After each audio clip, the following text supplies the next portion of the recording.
Before fast food and roadside motels, there were the Harvey Girls, trailblazing women who helped shape the American West. In her new book, The Harvey Girls, author and former Seattleite Juliette brings to life this fascinating and often overlooked chapter of American history. Juliette, it's a pleasure to have you here.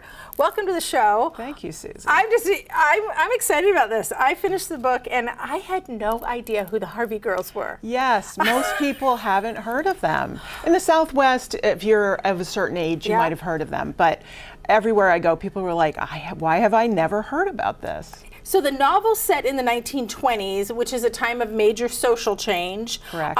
Who were the Harvey Girls and what drew you to the story?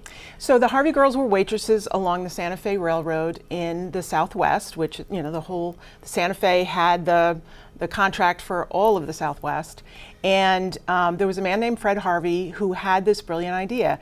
The food stands that sort of cropped up along the railroad were very rustic. The food was simple at best, and at worst, it ended in death by food poisoning.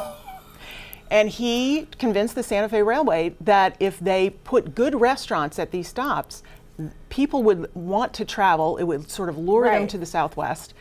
And in those days, good restaurants had waiters. Waitresses were considered sort of one step up from saloon girls.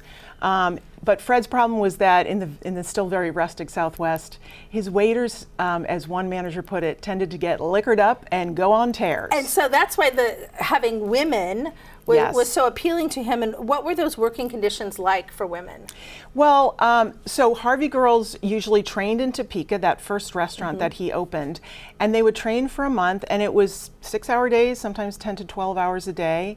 They learned the fine art of service. Fred Harvey was an incredible stickler. Everything had to be in place. So they worked very hard for no pay other than tips that first month, but they were given free room and board. And then they were sent out on the line, as it were, to another Fred Harvey restaurant. And we should say from that point on, they made quite a good wage. They plus did. Tips. Yes, they did. In fact, he paid them better than most women were being paid at that time.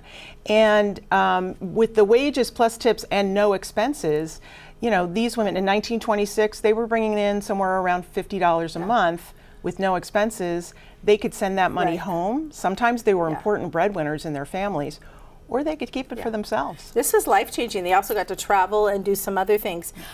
So your books often explore reoccurring themes. Can you share what they are and what draws you to them? Absolutely. So one of the things that I'm interested in is sort of how women are treated throughout history.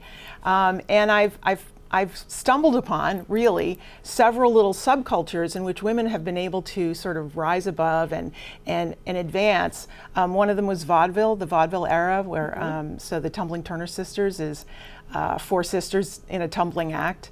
The next one was City of Flickering Light, and in the early days of Hollywood, women were very much involved at all levels. I found that fascinating, and now the Harvey Girls. Also found family, you know, how people in sort of tricky situations turn to each other and can help each other up.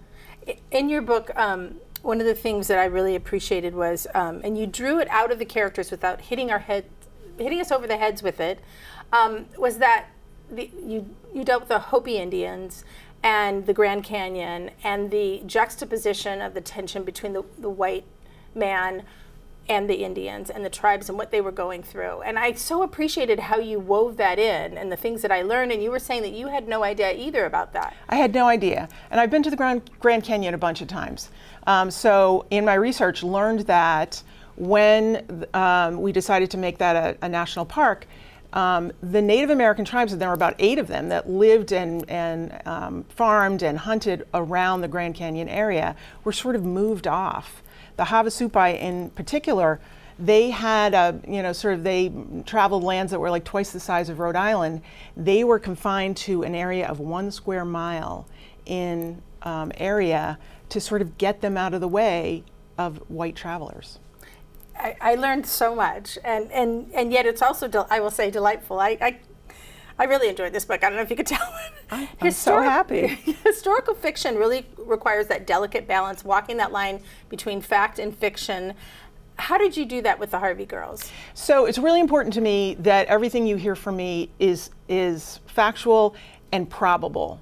I'm very I'm very much of a stickler about getting my facts right. But also, you know, I have a friend who's a historical fiction writer, and she says you use about 3% of what you learn. So I could sit here with you all day and tell you fun facts about the Harvey girls, but I can't put all of that in the book because then it becomes a history textbook. So the story has to come first. It has to be a fun story. It has to be engaging. It has to be interesting. It has to grab you. And then I'm going to slide in these interesting little things so that you're getting a history lesson too. I felt like I really did get a history lesson. Also deals with class, race, and then like you said, the found family was a really important theme because they all had a family of sorts, yes, but it was messy. Yes. And it was even messy when they came together, so I appreciate that. You're in Seattle for a book event tomorrow at Elliott Bay Book Company, but this is also a homecoming for you. Yes, so I lived here for 3 years in the 1980s. It was such a happy, exciting time for me. I was right out of college. I worked in an emergency service, emergency shelter, and I actually started a daycare for kids who were in shelter. And it was just a really exciting time. It was really a formative time for me. And then I moved back to Boston, and now I have a son who's living out here. So I have a wonderful reason to come and visit. Yeah.